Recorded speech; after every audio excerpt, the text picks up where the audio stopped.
Good evening, student. Today we are study about science. Chapter number 9. The name of the chapter is respiration in organism. Previous class में हमने breathing और exhalation और exhalation क्या होता है इसके बारे में स्टडी करा था. आज हम लोग ब्रीदिंग इन अदर एनिमल्स की जो हमारे अदर्स एनिमल्स होते हैं उनमें कैसे रेस्पायरेशन की प्रोसेस होती है. जैसे आपने पता है कि different animal respire through different parts of their body. Respiration in some common animal is describe. तो जो भी सारे एनिमल्स होते हैं उन सब में क्या होता है, डिफरेंट बॉडी पार्ट्स होते हैं. किसके लिए? रेस्पायरेशन के लिए. तो आज हम उनके बारे में स्टडी करेंगे. Let's we are start the topic. Different organism process different organ for the exchange of oxygen and carbon dioxide for respiration. जो भी सारे डिफरेंट ऑर्गेनिज्म होते हैं, एनिमल्स होते हैं, उनमें क्या होता है, रेस्पायरेशन की प्रोसेस डिफरेंट तरह से होती है जिसमें वो एक्सचेंज करते हैं गैसेस का, like oxygen and carbon dioxide. In human it is done by the lungs. Human being में जो रेस्पायरेशन की प्रोसेस होती है वो लंग्स के थ्रू होती है. Animals such as elephant, lion, cows, goat, frog, lizard, snake, birds also have lungs. इन सब के पास में क्या होता है, लंग्स होते हैं. In their chest cavity like human और फॉर रेस्पायरेशन इनकी जो चेस्ट कैविटीज़ भी होती है वो भी कैसे होती है, ह्यूमन की तरह ही होती हैं.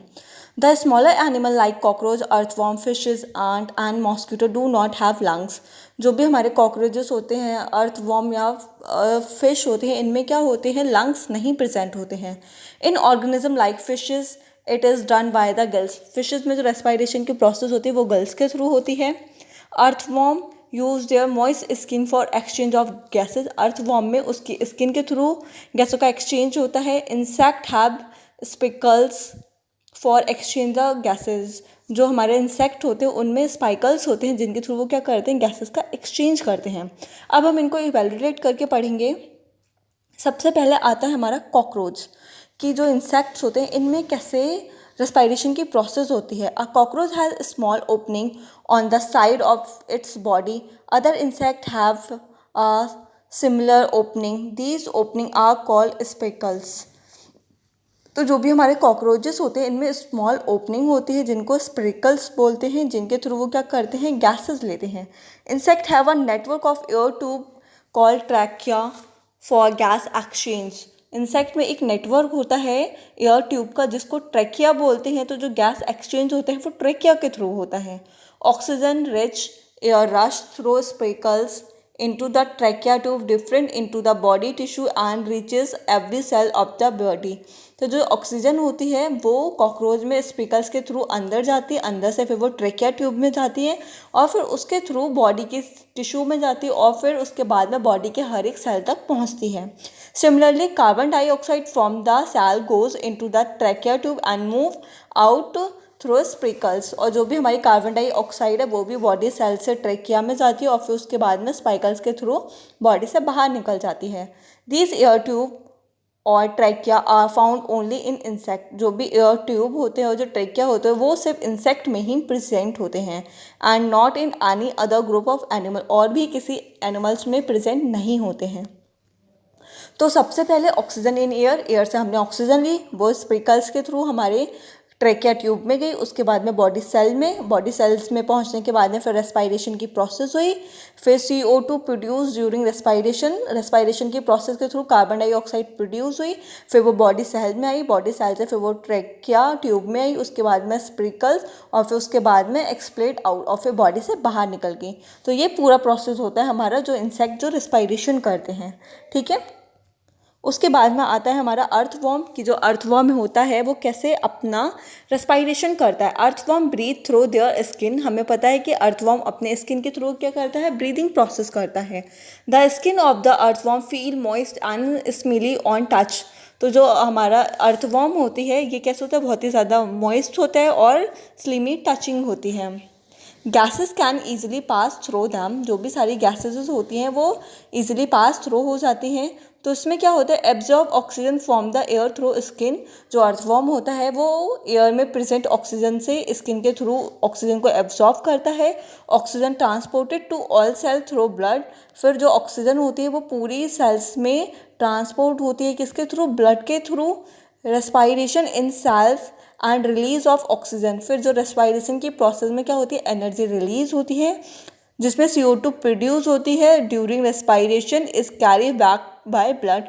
फिर ब्लड के साथ ही जो कार्बन डाइऑक्साइड होती है वो दोबारा आ जाती है, expelled out of the body through skin, और फिर स्किन के थ्रू बॉडी से बाहर निकल जाती है। तो ये हमारी प्रोसेस होती है अर्थवॉर्म की, कि अर्थवॉर्म कैसे ऑक्सीजन को लेता है और कैसे कार्बन डाइऑक्साइड गैस को बाहर निकालता है। उसके बाद में आते हैं हमारे frogs. Frogs have a pair of leg like human being so they can breathe through their lungs.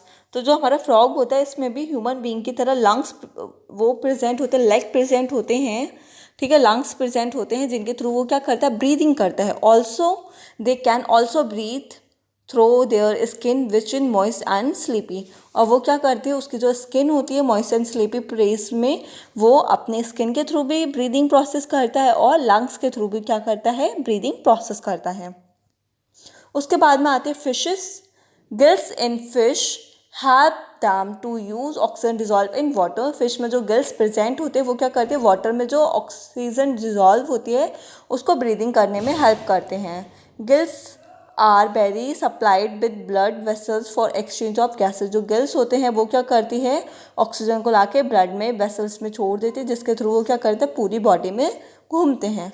Oxygen extract from water in carried by blood to all cell of body where respiration occur। जो oxygen होती है वो extract होके water से वो blood के sales में चली जाती है और वहाँ से वो पूरी बॉडी में क्या करती है, रेस्पायरेशन करती है।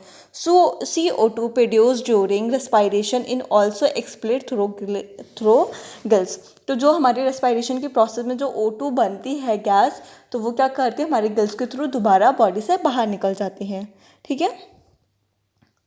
प्लांट्स रेस्पायरेशन की, जो हमारे प्लांट्स होते हैं वो कैसे रेस्पायरेशन करते हैं, जैसे हमें पता है फोटोसिंथेसिस की प्रोसेस होती है, उसमें क्या करता है, प्लांट कार्बन डाइऑक्साइड गैस को लेता है और ऑक्सीजन गैस को बाहर निकालता है। कब, सनलाइट की प्रेजेंस में। जो भी हमारी फोटोसिंथेसिस होती है वो किसकी प्रेजेंस में होती है, सनलाइट की प्रेजेंस में होती है। और रेस्पायरेशन में वो क्या करते हैं, प्लांट ऑक्सीजन गैस को लेते हैं और कार्बन डाइऑक्साइड गैस को बाहर निकाल देते हैं। तो जो भी सारे हमारे लिविंग ऑर्गेनिज्म होते हैं सब रेस्पायरेशन की प्रोसेस करने के लिए ऑक्सीजन का ही यूज़ करते हैं और कार्बन डाइऑक्साइड गैस को बाहर निकालते हैं। Like other living organism plants also respire from their survival. तो जो भी प्लांट्स है वो भी क्या करते हैं, अपने सर्वाइवल के लिए रेस्पायरेशन करते हैं। They also take in oxygen from the air and give out carbon dioxide. वो भी क्या करते हैं, ऑक्सीजन को लेते हैं जो हमारी एयर में प्रेजेंट है और कार्बन डाइऑक्साइड गैस को क्या करते हैं, बाहर निकाल देते हैं। In the cell oxygen is use to break down glucose into carbon dioxide and water.